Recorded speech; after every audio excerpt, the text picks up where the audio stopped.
Welcome to Ears to the Street with Fact and Entertainment. Me, it's your boy HG, and we got to get into it. I was kind of hesitant to talk about this particular issue with this Maxwell shooting.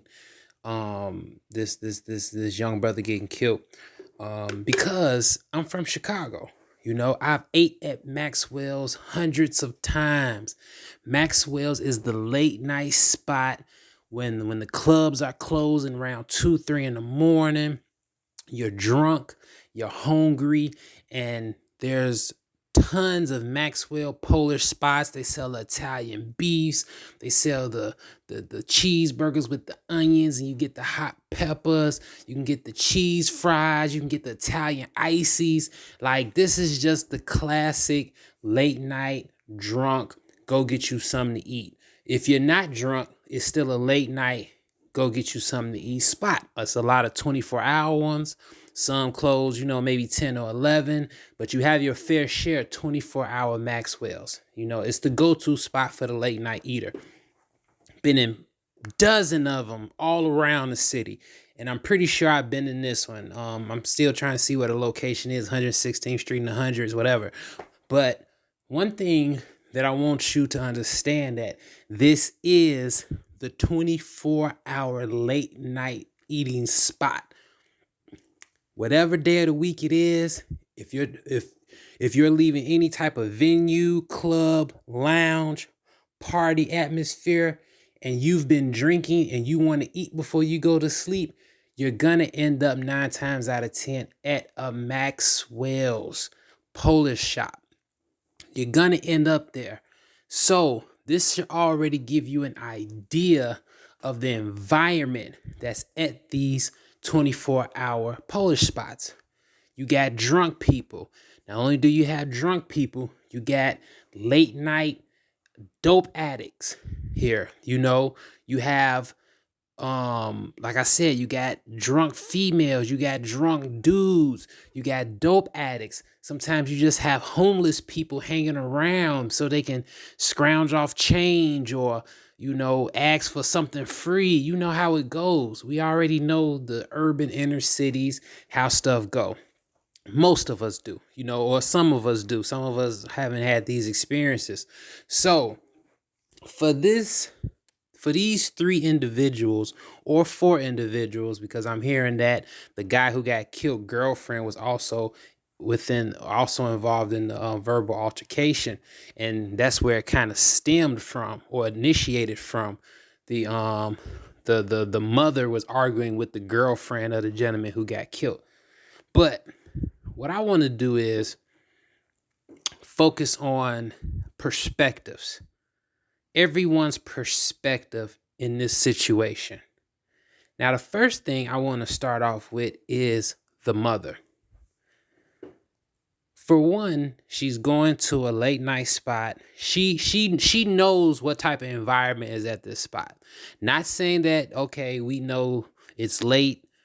There's going to be a certain type of environment I shouldn't go. I believe if you're hungry, go get you something to eat. But you do have to keep in mind that you are going to a 24-hour or late night Polish spot where people go to who are drunk, on drugs, getting something to eat. So you already know you're going into a somewhat hostile environment. And I'm pretty sure, even though Chicago, especially the South Side, for the most part is a overall hostile environment, but you're going somewhere where there's it's going to be somewhat of a hostile or rowdy environment, or somewhat of an unpredictable environment. So it isn't surprising, South Side or Polish shop or both, that this woman is carrying a weapon. When I was in Chicago, I carried a weapon all the time. So I get it. So she's thinking, self-defense, self-preservation. She has her gun with her. Now, if you're going to have your gun with you, and you're going to a spot where the environment may be a little sketchy, what I don't understand is, why wouldn't you have your gun on your person? You got it in the car. You know to bring it with you in the car. So, and you got your son with you. So you brought the gun with you knowing that you need to have a gun with you on the south side of Chicago late night. But why would you leave out the car without the gun and go into the establishment? Now, is she thinking leave the gun in the car with my son in case he needs it? Or is it just not really thinking about it, hopped out the car thinking I'm just gonna go run and get me something to eat and then get back in the car and go home? So it's some form of negligence by not or lack of thinking, not to bring the gun on you inside of the restaurant. So we have to look at those things, you know. Why bring a gun with you in the car, but then not bring it with you inside of the establishment? You see? So she could have been thinking leave it in the car with her son, or she could have just, never minded it and went into the restaurant. But we have to look at all these things. All these things matter until leading up to the point where we end up with someone getting killed. Now, also, from the clips that we pretty much all seen, the guy is arguing with her. He's pretty much reached his boiling point. Like, look, just get your food, and get your food, So at what point does this woman, and they're around the same age, he was 32, she was 35, they're peers in a sense of age. At what point does she recognize that she's dealing with an irrational male and that this back and forth is about to escalate into something physical? You see, we have to ask ourselves these questions and then we have to question, psychology in a sense. Because if you're having a verbal back and forth with someone you do not know, late night in a 24-hour food spot, we already know the environment. I already explained that. And then you're all going back and forth with a complete stranger. And then you don't even have your gun on your person.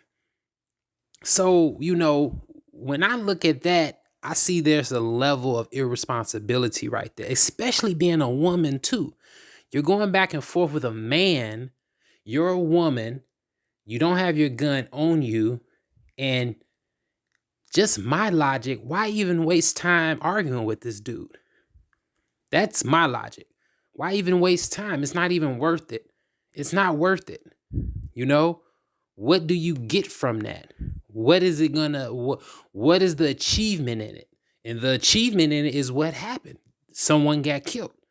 Now, with that particular logic, I just think that the woman should have not engaged in further back and forth with this guy. So we have to look at that as putting some accountability on her. Not all accountability, but some accountability into further perpetuating this situation to where it just reaches where it reached, the ultimate boiling point. Now, in the process of arguing, based off what I've seen, what I've read, some hearsay, during the argument, she's texting her son, telling him to bring the gun in. Now, this is a verbal altercation that she's preparing herself in the midst of to turn physical. Once you tell someone to bring a gun inside the establishment, that puts into her son's mind, oh, something's going on where she needs the gun. So there's some type of threat. And he needs to bring the gun in. So this puts it in the son's mind like, okay, something's happening to my mother. She needs help. 14-year-old young boy. At 14, you're young, but you're not that young. 14 is old enough. It's definitely old enough to pull a trigger. So now we're just shifting perspectives. We're switching perspectives to the young boy and what he's thinking when he gets the text message to bring a gun on the inside. Now, that being me, I get a text message from my mother. She's inside the food spot saying, bring a gun in. I know me. I'm bringing a gun in. And when I'm bringing the gun in, I'm bringing the gun in ready. Because it's already put in my mind that something's going on. Something's wrong. She needs help. This is my mother, you know. So that right there, that right there lets you know what the boy is thinking. You know, whether or not he's trained, whether or not he's some young killer or not, no. But the natural reaction for any young man who cares about their mother, regardless of what type of mother she is, long as he loves her and they're in each other's lives, he's going to do what's necessary to defend her. There's nothing you can do about that. You know, he could have the most ratchetest mother in the world. If he loves her and they got somewhat of a rapport and a bond, he's going to defend her, right, wrong, or indifferent.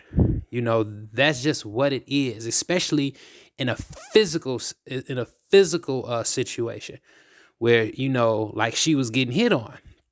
So when he comes in, he sees his mother being attacked.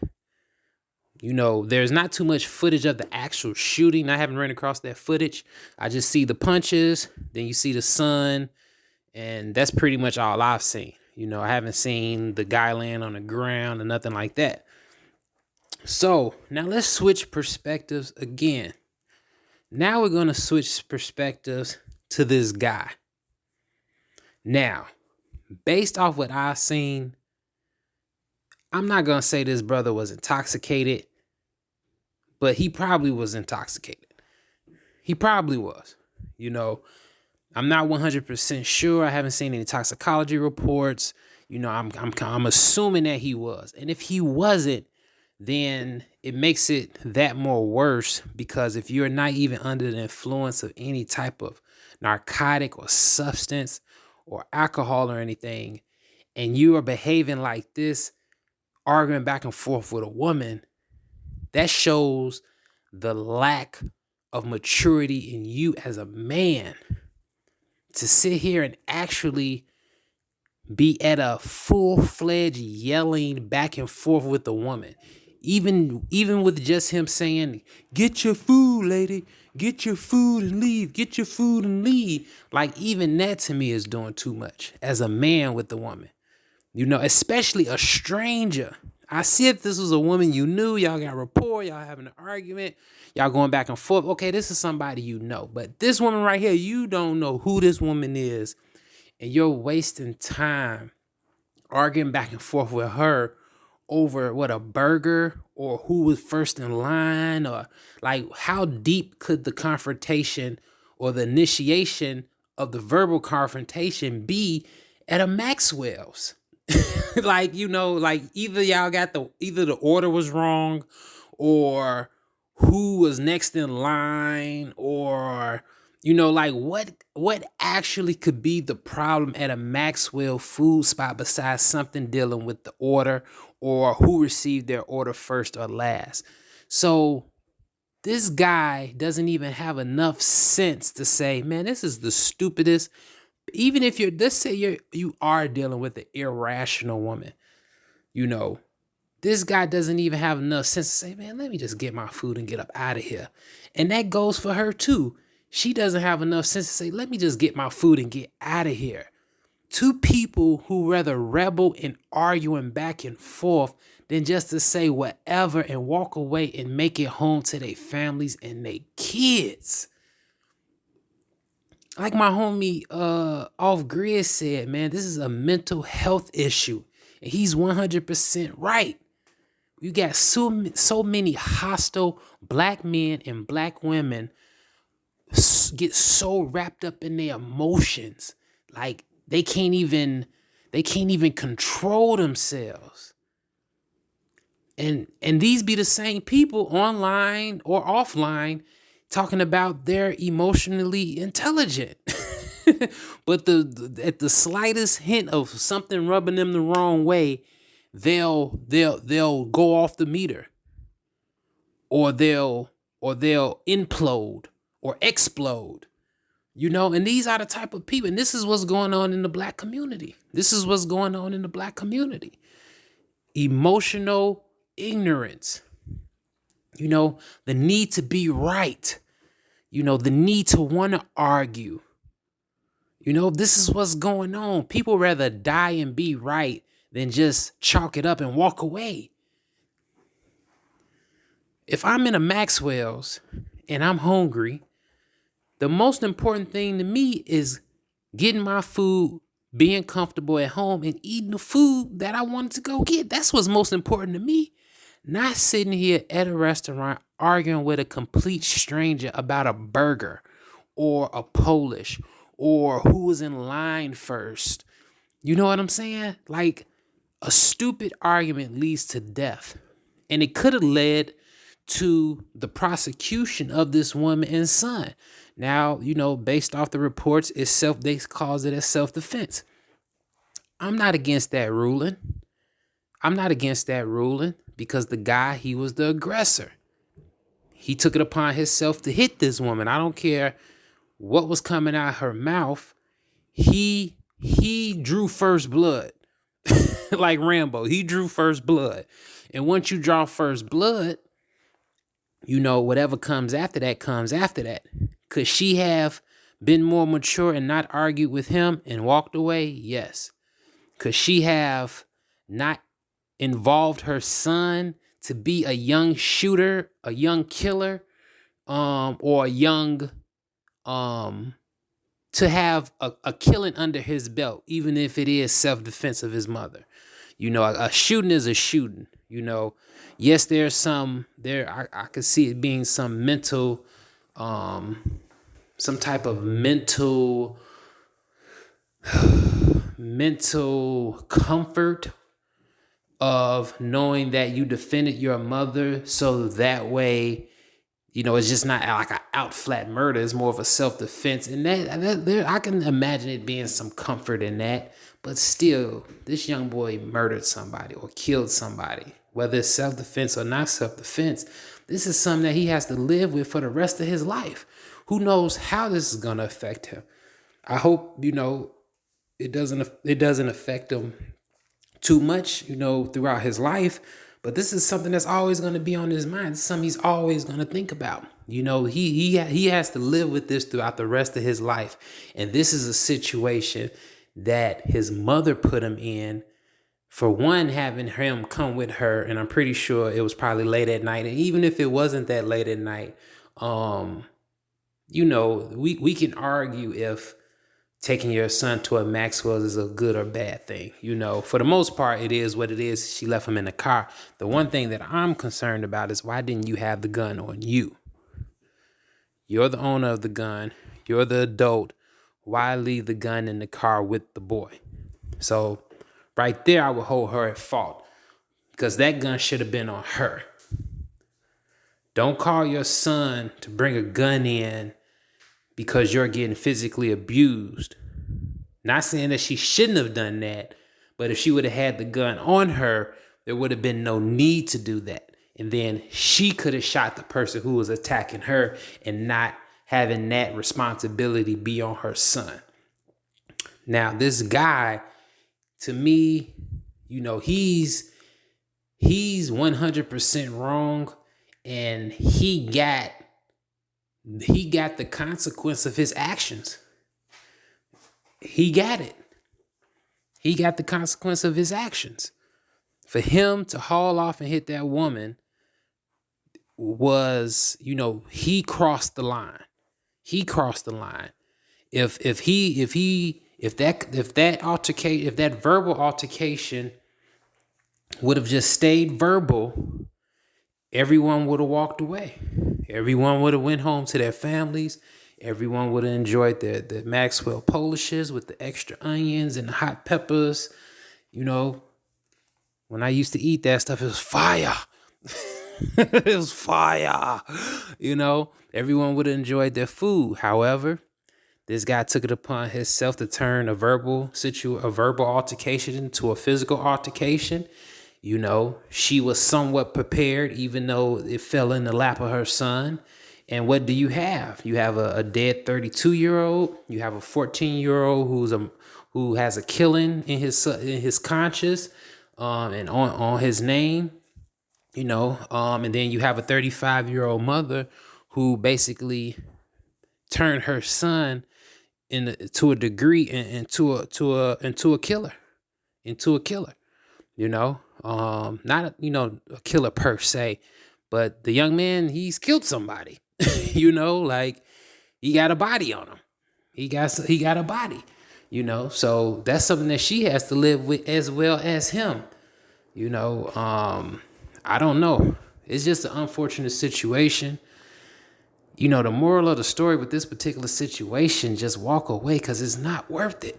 Now, I think this gentleman had daughters, kids, children. Their father's gone because he jumped the gun in a Maxwell restaurant over a burger. Like, I just can't understand that. As black people, we're willing to throw our lives away over the stupidest stuff. And it's like, man, we're dying over hamburgers and Polishes. You know, no one's doing no revolutionary type actions to where it warrants or merits being killed. We're taking each other out over the smallest, insignificant, stupidest arguments. That's the bare minimum, like the bare minimum of the lower levels of disrespect. Like, these aren't even respectable arguments. You know, these are just bottom of the barrel, slum, ridiculous arguments that we're killing each other over. It's ridiculous, y'all. I don't even know what to say. You know, this is definitely a not a proud moment to say that I'm from Chicago. Straight like that. And I'm out, man. Make sure y'all hit that like and subscribe button. Share the content. Ears to the street with fact and entertainment. I'm your boy HG. We out. I'm from the streets with a hood to swallow a man. I'm from the streets with a hood to swallow a man. I'm from the